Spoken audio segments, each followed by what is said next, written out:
In this video, I want to talk to you about how to use the teacher notes page in your kids' church pack that you get every week.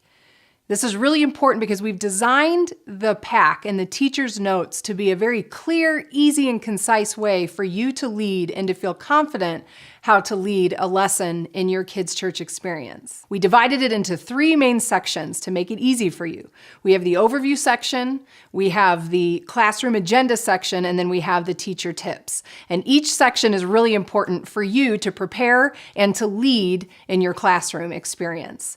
So in the overview section, let's talk about that first. You're going to find that there's a big idea every week with your lesson that's going to be the main idea for what we're trying to teach the kids that week. There's a key question that's just a question that we ask that kind of unpacks that big idea a little bit more, gives you a little bit more information, a little more layering to the lesson. And the memory verse is always there for that week's lesson. And then we have a couple paragraphs of kind of the overview of what the lesson's all about. And again, that teacher overview is something that you're going to read to your class in the order in which it's found in the classroom agenda. So that overview section is really important for you as the teacher to read through that and to understand the big idea, what's the key question, and how that's going to be answered, which again will be found in the guide under the teacher tips, what the memory verse is, and just to kind of read over that overview so you know what are the main things we're talking about that week.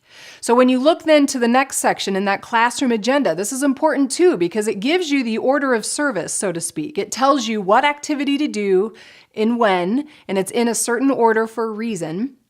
And it gives you kind of a timestamp of how long each of those sections should take.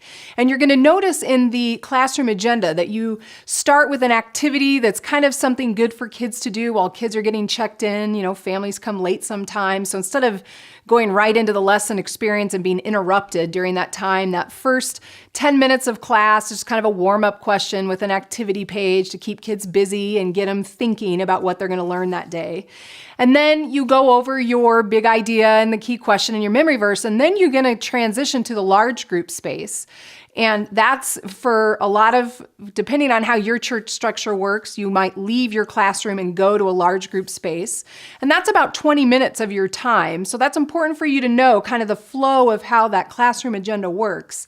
And that large group time is not under your responsibility as the teacher, but it is your responsibility to watch your time, get your kids to move from their small group time to the large group and then back to small group. And then you'll find that you'll come back and you'll do, the overview time where you'll read that overview to the class, you'll answer your key question, and then you'll do another explore question. Again, it's just kind of builds on it. That classroom agenda is in a certain order to kind of build on the information for the day.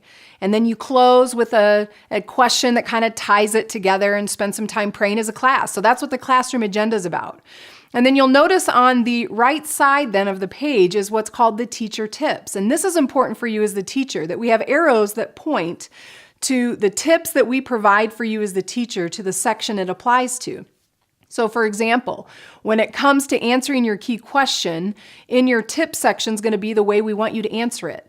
And I say that to say it's really important for you as the teacher to follow the guide as it is and to use the teacher tips and to read the answer to the key question the way we write it. Because we have a specific way we want it to be answered. We're looking for a specific answer, and that answer is provided in their large group time, and it comes out of the video, so it's really important to have those tie together. We don't want you as the teacher to feel like you have to answer that for yourself. It's done for you. Other questions that we ask, we give you tips on how we want you to answer that. Again, we've designed our curriculum to be something that's easy for you to use, easy to follow, clear and concise. So follow and really use that teacher notes page the way it's designed to work. And I think you'll feel comfortable and confident, and you'll see how easy it is to teach a lesson using our resources.